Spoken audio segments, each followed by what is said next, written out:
Halo guys, balik lagi sama gua Lucky ID. Seperti biasa, sebelum mulai videonya buat kalian yang sudah dukung channel main selama ini, terima kasih banyak. Buat kalian juga yang belum subscribe, silahkan di subscribe karena subscribe itu gratis, tidak bayar. Dan buat kalian juga yang sudah donasi, terima kasih banyak. Semoga dilancarkan rezekinya, amin. Tanpa basa-basi kita bacain novel Merteplek chapter 5812. Di sini diceritakan perang antara manusia dan klan tinta tiba-tiba menjadi lebih intens. Di tengah medan pertempuran besar dan kecil pecah satu demi satu, seringkali membutuhkan waktu berbulan-bulan untuk berhenti. Dalam pertempuran dengan intensitas tinggi seperti itu, apakah itu ras manusia atau klan tinta, keduanya menderita kerugian besar, terutama klan tinta. Meskipun jumlah mereka jauh lebih besar dari ras manusia, justru karena jumlah mereka yang telah setiap pertempuran besar, jumlah korban mengejutkan. Namun eselon atas dari klan tinta tidak akan pernah merasa tertekan tentang hal ini. Klan tinta berbeda dari ras manusia membutuhkan banyak waktu dan sumber daya untuk mengolah tahap open heaven. Tetapi klan tinta dibiarkan dari sarang tinta. Jadi selama mereka memilih sumber daya yang cukup, pasukan klan tinta tidak akan ada habisnya.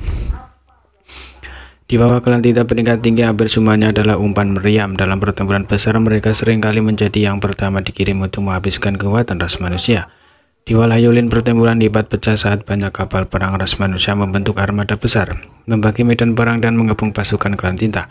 Di luar medan perang utama ada juga medan perang yang didirikan oleh petinggi dari dua ras Orde ke-8 ras manusia, melawan penguasa wilayah klan tinta Orde ke-9 melawan Pesedoi Larlot. Sampai pada tertentu, pertempuran antara eselon dari dua ras akan secara langsung mempengaruhi hasil pertempuran di medan perang utama. Karena begitu elit dari ras manusia menang, mereka akan mampu menekan musuh di medan perang utama. Di wilayah Yulin ada dua pasukan ras manusia yang bertarung melawan klan tinta.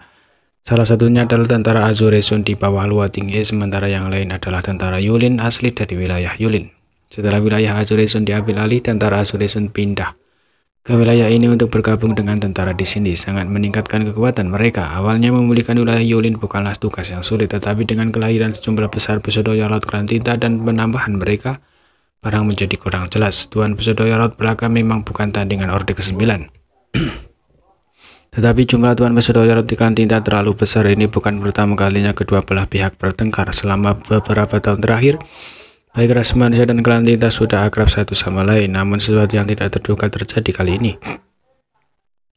Ketika pertempuran dimulai, aura kuat tiba-tiba muncul dari suatu tempat di medan perang dan segera suara master klan tinta yang jatuh bisa terdengar. Pergantian peristiwa yang tiba-tiba ini menyebabkan banyak master klan tinta menjadi bingung, berpikir bahwa kultivator ras manusia Orde ke-9 lainnya telah muncul. Tetapi ketika mereka mencari bahwa orang yang muncul adalah Kiang San, mereka merasa lega. Ras manusia tidak memiliki Orde ke-9 yang baru, tapi Kiang San datang untuk mendukung mereka. Klan tinta tidak sepenuhnya siap untuk ini. Pemimpin pasukan klan tinta yang ditempatkan di sini segera mengirim Pesedoi Larlot untuk mencegat Kiang San sambil mengirimkan pesan. Kemunculan Kiang San di wilayah Yulin berarti bahwa medan pertempuran domain besar yang semula dia pimpin tidak lagi memiliki master Orde ke-9. Ini adalah kesempatan bagus untuk klan tinta. Mungkin mereka bisa menggunakannya untuk memberikan pukulan berat pada ras manusia.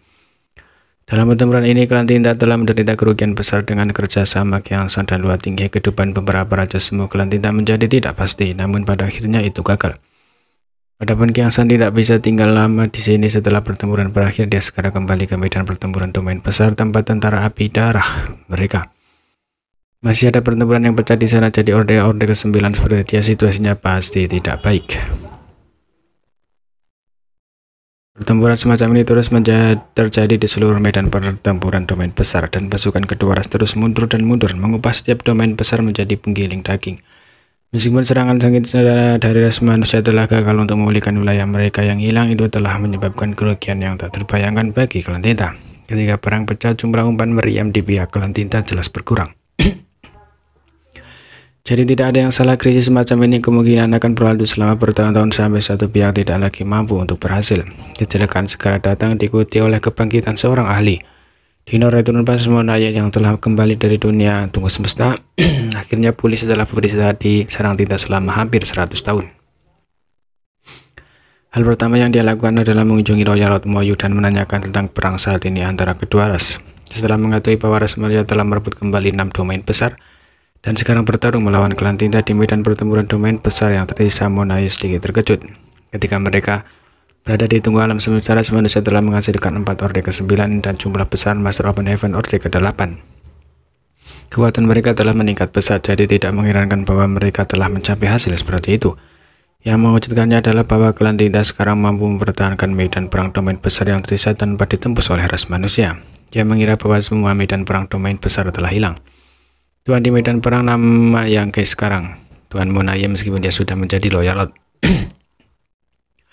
Menghadapi Moyo, dia masih menganggap dirinya bawaan dan tidak berniat bersaing dengan Moyo untuk kekuasaan karena pertumbuhannya sendiri. Mendengar dia memanggilnya begitu, Moyo sangat puas. Sejenak ketika Monaye kembali dari tunggu semesta, dia terkejut karena Monaye benar-benar telah menjadi Loyalot. Meskipun dia terlihat sangat menyedihkan, dia tidak diragukan lagi adalah Loyalot. Apalagi saat itu Monaye terlihat bingung seperti ada yang mengejarnya. Setelah itu dia mengetahui bahwa Monaye menghindari Yangkei. Sekarang Monaye bertanya tentang bintang pembunuh ras manusia. Moyo mengelus kening dan berkata, aneh, setelah kamu kembali saya juga memerintahkan orang untuk menyelidiki keberadaan Yangkei, tetapi mereka tidak menemukan apapun. Selain itu, setelah bertahun-tahun kita belum melihat jejaknya, tampaknya ras manusia juga mencarinya. Dan menurut beberapa informasi yang diperoleh dari murid Tinta, setelah tunggu semesta ditutup, Yangkei menghilang. Monaye tercengang, bagaimana dia menghilang? Wajah Moyo sedikit tenggelam. Apakah kamu menanyaiku?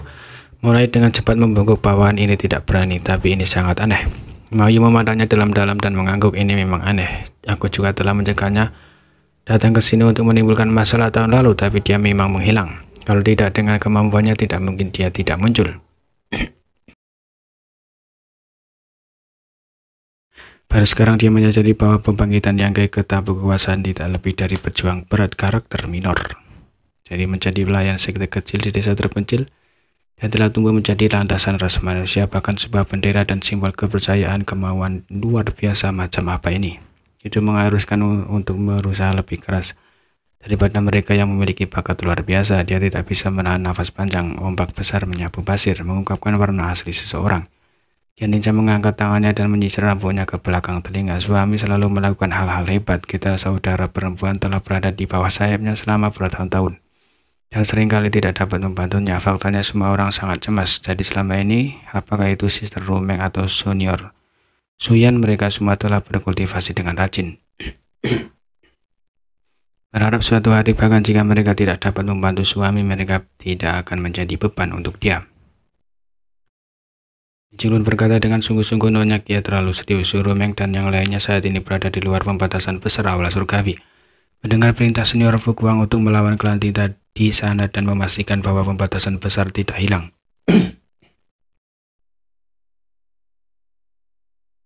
Tidak ada seorang pun di sana untuk diandalkan dan mereka telah bekerja keras selama bertahun-tahun. Meskipun Nyonya tidak